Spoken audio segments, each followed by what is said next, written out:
నమస్తే మిత్రులారా, నేను అడ్వకేట్ చోమా. మిత్రులారా, ఎవరైనా ఒక ఫ్యాబ్రికేటెడ్ ఎవిడెన్స్ అంటే లేని సాక్ష్యాన్ని ఉన్నట్లు సృష్టిస్తే వారి మీద క్రిమినల్ చర్యలు తీసుకోవచ్చా? మిత్రులారా, మన దేశంలో భారతీయ న్యాయ సంహిత BNS అనే చట్టం అమలులోకి వచ్చింది.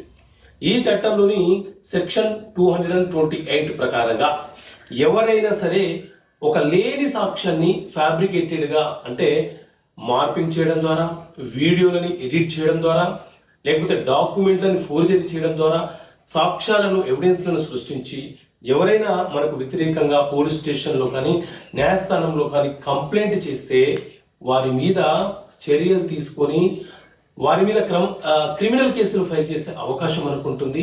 ఈ రకంగా ఎవరైనా ఒక ఫ్యాబ్రికేటెడ్ ఎవిడెన్స్ సృష్టిస్తే వాళ్ళకు 7 సంవత్సరాల వరకు జైలు శిక్ష పడే అవకాశం ఉంటుంది.